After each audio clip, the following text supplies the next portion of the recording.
Hola, muy buenas noches, soy Ariel Vargas y saludar en un abrazo afectuoso y virtual a todos los miembros de la comunidad de Emanuel. Saludo para todas las familias que se han podido conectar, a todas las personas que han seguido el estudio de la palabra y todas las reuniones por medio de este canal.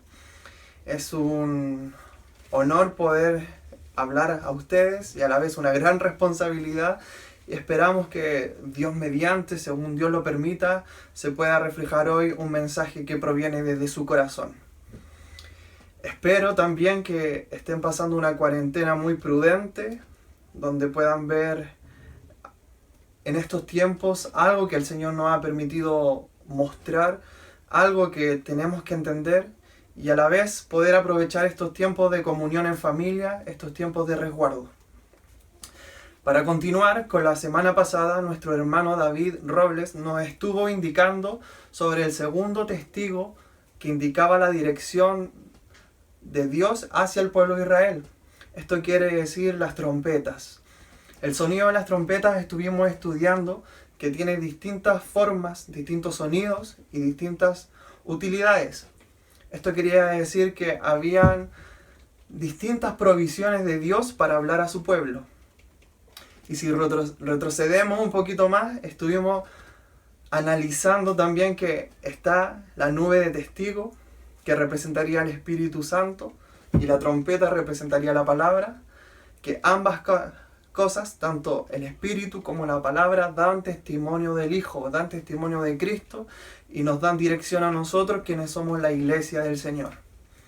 Entonces, para continuar con este estudio bíblico, quiero invitarte, hermano y hermana querida, a que puedas dirigirte a Números capítulo 10, donde vamos a estudiar la segunda parte de este capítulo. Estuvimos viendo que este capítulo tiene dos divisiones naturales, las cuales son las trompetas de plata y en segundo lugar, los israelitas salen del Sinaí. Para continuar con esto vamos a leer entonces en nombre del Señor, en nombre de nuestro amado, la segunda parte que se titula Los israelitas salen del Sinaí.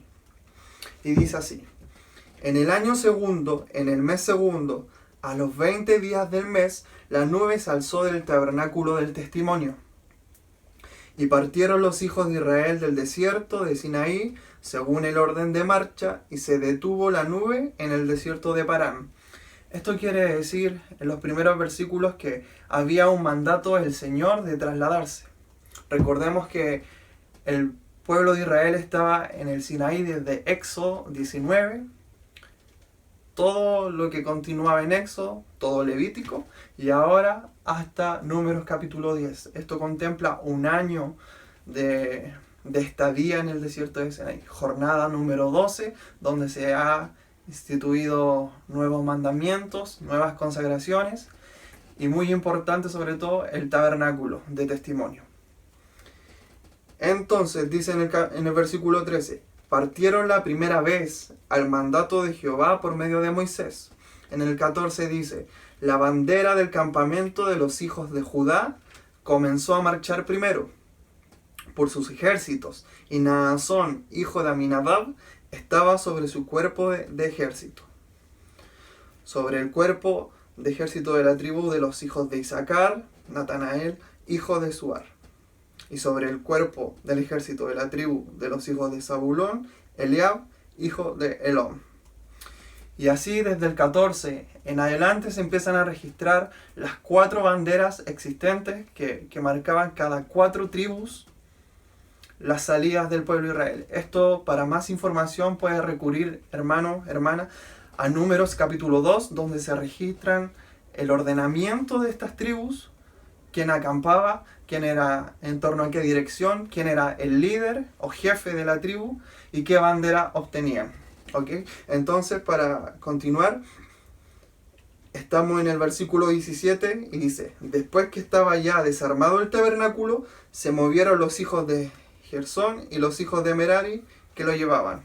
Recordamos también cuáles eran las funciones de los hijos de los levitas, Gersón y Merari en este caso, encargados de llevar distintos elementos del tabernáculo. Y luego de esto se registra, como bien decía anteriormente, tanto en el versículo 14, en el versículo 18, en el versículo 22 y en el versículo 25, las 4 banderas distintas donde salían las distintas tribus de acuerdo a su ordenamiento, de acuerdo a la estructura, a sus banderas, etc. Por ejemplo, en el 18 dice: luego comenzó a marchar la bandera del campamento de Rubén por sus ejércitos, y Elisur, hijo de Sedeur, estaba sobre su cuerpo de ejército. Y se empieza a registrar entonces los detalles. En el 22 dice: después comenzó a marchar la bandera del campamento de los hijos de Efraín por sus ejércitos. Y ahí se empieza a nombrar otros detalles. Lo mismo ocurre finalmente en el versículo 25, donde dice: luego comenzó a marchar la bandera del campamento de los hijos de Dan por sus ejércitos, a retaguardia de todos los campamentos. Y así se detallan también a los jefes, a los principales, de acuerdo a ese ejército estipulado. Y en el versículo 27 dice, para terminar esta primera parte, dice: y sobre el cuerpo del ejército de la tribu de los hijos de Neftalí, Ahira, hijo de Enán. 28. Este es el orden de marcha de los hijos de Israel por sus ejércitos cuando partían. Entonces repetimos de nuevo y dice: este era el orden de marcha de los hijos de Israel por sus ejércitos cuando partían. Entonces la primera parte nos registra cómo fueron mudados por la nube, por mandato del Señor, desde el desierto de Sinaí al desierto de Parán. No se salía al lote, no se salía donde uno quisiera, sino que había todo un orden establecido previamente de salida y de llegada también. Cada uno de acuerdo a sus jefes, cada uno de acuerdo a las banderas a las cuales seguir. Todo era guiado por el Espíritu de Dios que es representada por la nube. Y se resume en el 28 que ese era el orden. Pero en el 29 comienza una segunda parte de la historia. Esta quiere decir un acontecimiento que no es menor, porque para el Espíritu Santo no le fue menor detallar a todas las personas, tampoco le es menor detallar este suceso en la historia de la Biblia para el pueblo de Israel. Dice el versículo 29: entonces dijo Moisés a Hobab, que también es Jetro o Jetro, tiene distintos nombres, hijo de Reuel Madianita, su suegro. Es decir, entonces dijo Moisés a su suegro: nosotros partimos para el lugar del cual Jehová ha dicho, yo os lo daré. Ven con nosotros, dijo Moisés, y te haremos bien, porque Jehová ha prometido el bien a Israel. Y él respondió entonces: yo no iré, sino que me marcharé a mi tierra y a mi parentela, recordando que él es madianita. Y él le dijo en el 31, te ruego que no nos dejes, porque tú conoces los lugares donde hemos de acampar en el desierto, y nos serás el lugar de ojos. Y si vienes con nosotros, cuando tengamos el bien que Jehová nos ha de hacer, nosotros te haremos bien. Así partieron del monte de Jehová, camino de 3 días, y el arca del pacto de Jehová fue delante de ellos, camino de 3 días, buscándole lugar de descanso. Y la nube de Jehová iba sobre ellos de día, desde que salieron del campamento. Cuando el arca se movía, Moisés decía, levántate, oh Jehová, y sean dispersados tus enemigos, y huyan de tu presencia los que te aborrecen. Y cuando ella se detenía, decía, vuelve, oh Jehová, a los millares de Israel. Y así es como se pone fin al capítulo 10 del libro de Números.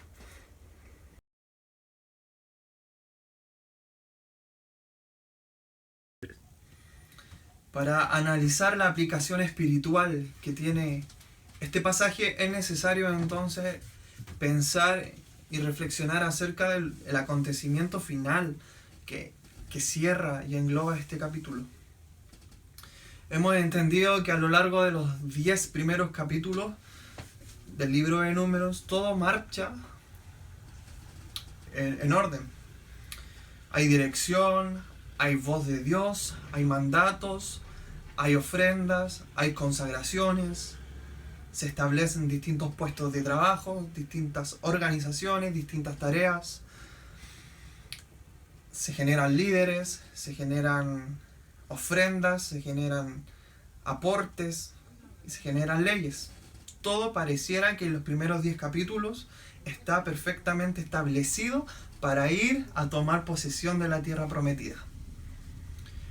Pero sin embargo, como dice una frase, nada hacía presagiar que esto nos conduciría a un camino de fracaso, un camino de dolencias, un camino donde toda la generación mayor a 20 años no iba a alcanzar la tierra prometida, sino que serían los menores, donde quizás ninguno de ellos trabajó ni se esforzó para alcanzar esta tierra. Entonces es preciso detenernos en el punto donde hay una conversación clave en este pasaje, más allá de los detalles que estuvimos viendo de todos los jefes, de todos los líderes, de las banderas, de cómo hacen el traslado del Sinaí hasta el desierto de Parán.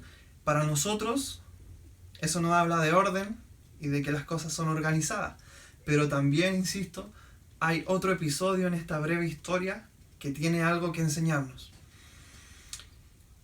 Retomando el pasaje que estuvimos leyendo, Moisés le pide a su suegro y le dice: ven con nosotros porque ahí todo va a estar bien, tú vas a estar bien, nosotros estaremos bien, Dios nos va a bendecir, y como Dios nos bendice, tú serás bendito, te haremos bien a ti. Sin embargo, el suegro le empieza a decir: no, yo miré a mi propia tierra, a mi propia parentela. Pero Moisés, rogando, dice la palabra, insistiendo, le dice: te ruego pues que nos acompañes, si de verdad que te haremos bien. Tú te conoces el camino, tú sabes cómo llegar, tú has vivido por ahí, y tú nos puedes servir como ojos. Tú nos serás ojos en medio de este camino.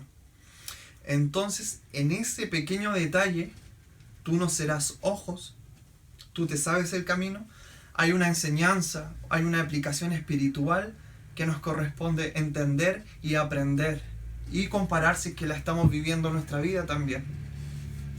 En primera instancia, hay que señalar que el pueblo de Israel tenía provisión de la voz y de la dirección del Señor. Ya estuvimos conversándolo en la introducción y en los martes anteriores. Tenía la nube, tenía las trompetas. Es decir, nosotros tenemos al Espíritu Santo, tenemos la palabra, a quienes emiten la palabra, a quienes profesan la palabra, a quienes nos dirigen y nos enseñan. Hay recursos para oír a Dios. Hay recursos para ser dirigidos en su camino. Entonces, ¿por qué, si el pueblo de Israel tenía tanto la nube como las trompetas, y Jehová le había dicho a Moisés: salgan ahora, y habían visto que la nube se movió, por qué se ve a un Moisés dependiente de su suegro y le dice: por favor, te ruego que vayas con nosotros porque tú te sabes el camino, porque tú puedes ser ojos para nosotros? Es decir, tú puedes llevar la visión, tú puedes llevar la delantera, tú eres quien puede ver por nosotros o ayudarnos a ver. Yo te pregunto, hermano, yo te pregunto, hermana, ¿cómo somos nosotros? ¿Nos guiamos por el Espíritu Santo y la palabra o nos guiamos muchas veces por los ojos terrenales? ¿Será que nos estamos guiando por la voz del predicador y no por lo que el Señor quiere mostrar a través del predicador?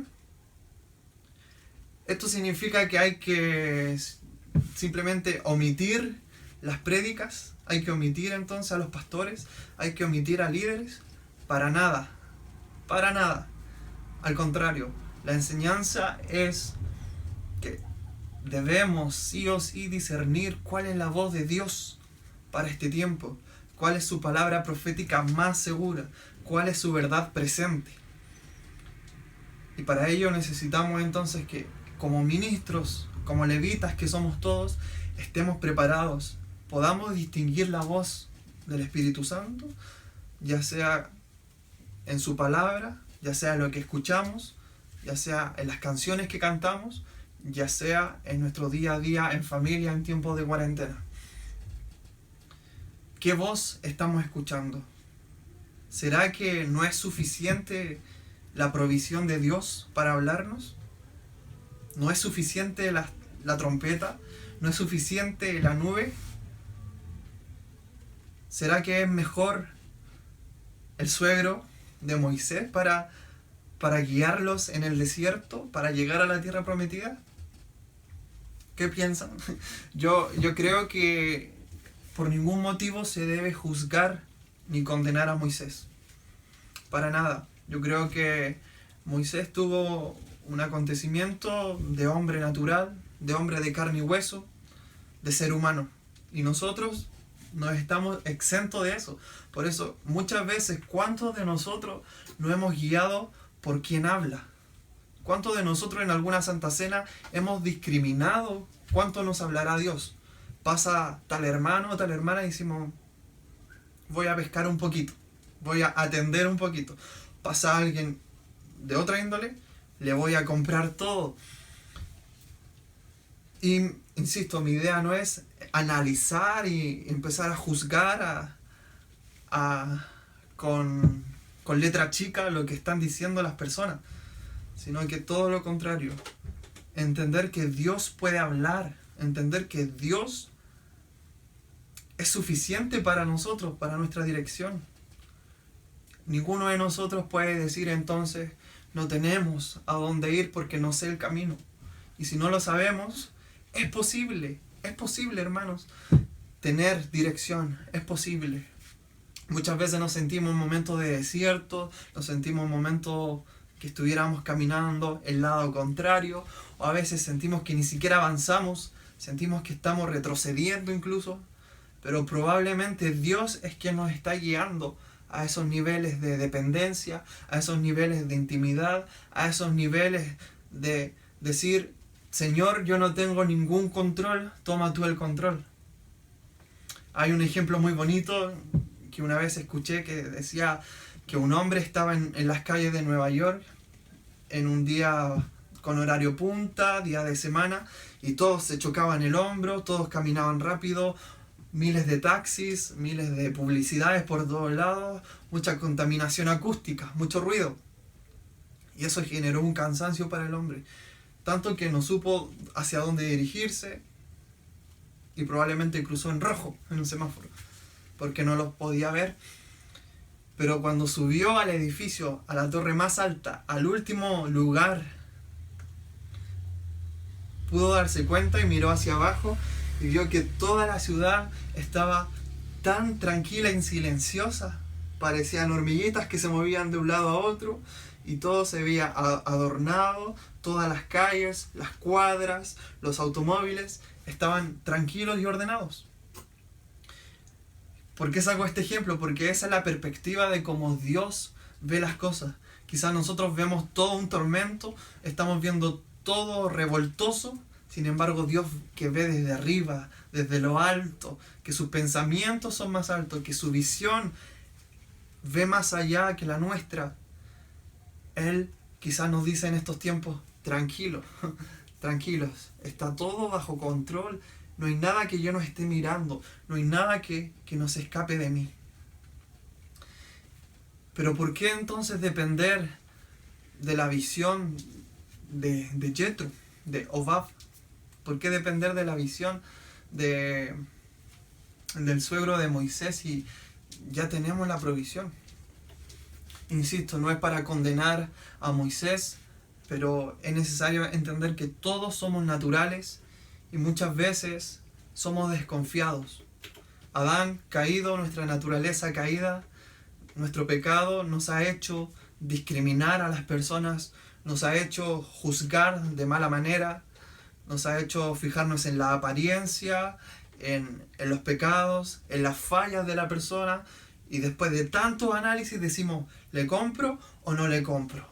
¿Habló Dios o no habló Dios? ¿Me llegó lo que dijo esta persona o no me llegó lo que dijo esta persona? Porque vemos el velo y no vemos lo que hay detrás del velo.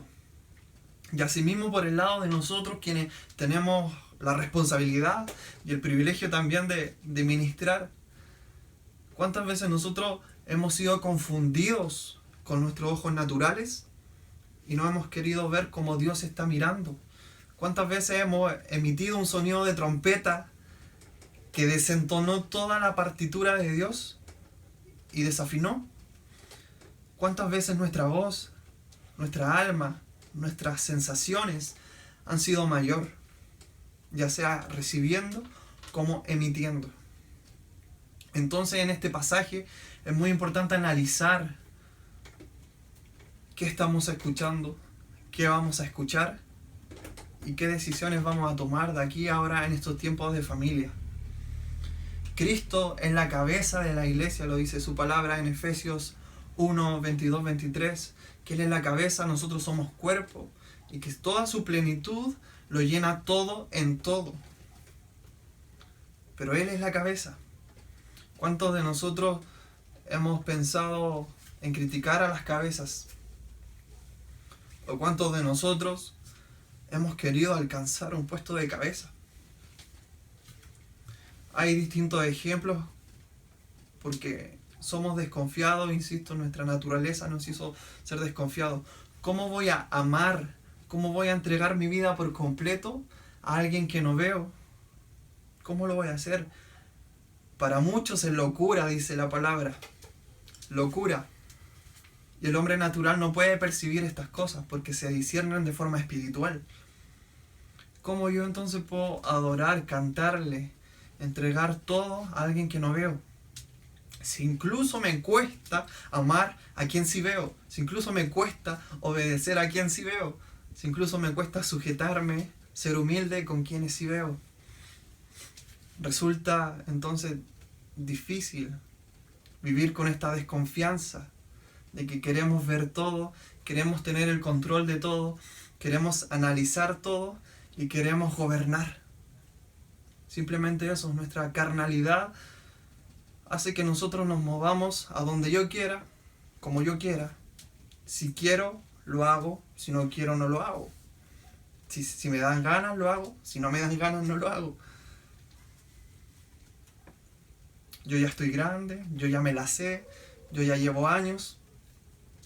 Creo que la palabra del Señor nos está confrontando muy fuerte a nosotros para humillarnos, doblar nuestra cabeza y reconocer, Señor, Tú eres la única cabeza de la iglesia, del cuerpo de Cristo. Y ya hemos entendido en estos días que pueden quitarse un escenario, puede quitarse un púlpito, unas plataformas, pero Tu palabra persiste, Señor. Tu palabra persiste, amado de nuestra alma. Esa misma desconfianza probablemente le ocurrió a Moisés.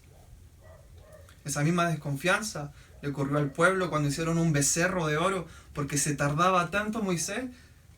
¿Y a quién adoramos? ¿A quién seguimos? Hicieron la figura de un becerro de oro.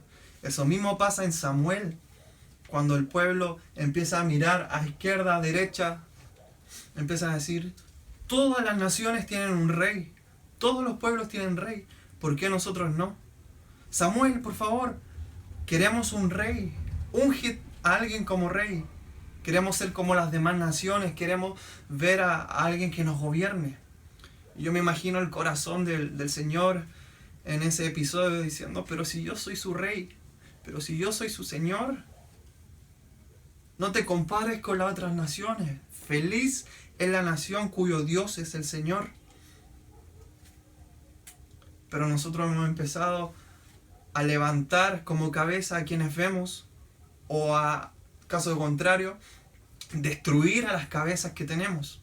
Y pensamos, yo lo haría mejor, yo quiero ese lugar, yo quiero ser los ojos. Y no hay nada de eso que si se mira de forma espiritual sea malo.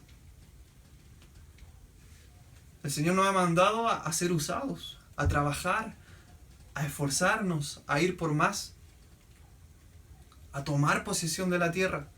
Pero cuando nuestra carne se levanta, ahí está el problema. Ahí está el pero, y ahí viene una pausa que tenemos que hacer en nuestras vidas. Que no se meta la carne en la enseñanza, que podamos ser guiados por los ojos del Espíritu Santo, por los ojos de Cristo, por el corazón de papá. Queremos estar a tu frecuencia, Señor. Queremos ser guiados por tus pasos, porque los que son guiados por el Espíritu de Dios, esos son hijos de Dios. ¿Eres hijo? ¿Eres hija? No hay cielos cerrados donde hay hijos y donde hay hijas.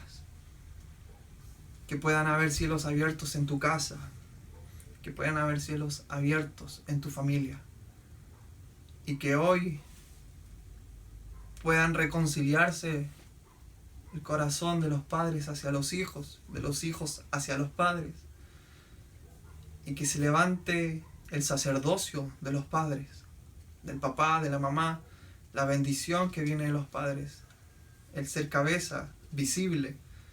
Si yo no obedezco a mi papá, que son mi cabeza visible, no creo poder obedecer a Dios a quien no veo.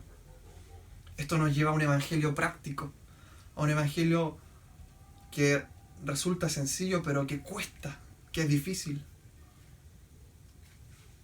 Pasar de la teoría a la práctica es difícil, pero eso nos va a definir, eso nos va a probar, y eso nos va a llevar a la siguiente jornada, porque no nacimos para vivir en el Sinaí toda la vida. No nacimos para vivir en el Sinaí toda la vida. Pero ojo, el tiempo lo marca el Señor, el ritmo lo marca papá. Hermano querido, hermana, quiero poder bendecirte en este tiempo, que puedas reflexionar sobre este mensaje, que pueda tocar no tu corazón, tu espíritu, porque muchas veces nos hemos vuelto cristianos mentales. Yo sé que tengo que hacer esto, yo sé que en la cruz pasó todo esto, yo sé que no soy esclavo del pecado, pero nuestra carnalidad y nuestra experiencia no dice eso. Ruego, Señor, que podamos ser cristianos espirituales y no solo mental, mucho menos cristianos carnales, mucho menos cristianos almáticos. Nadie ha sido mejor que otro. Nuestra congregación es bendita. Nuestra congregación es amada por el Señor y nos queremos.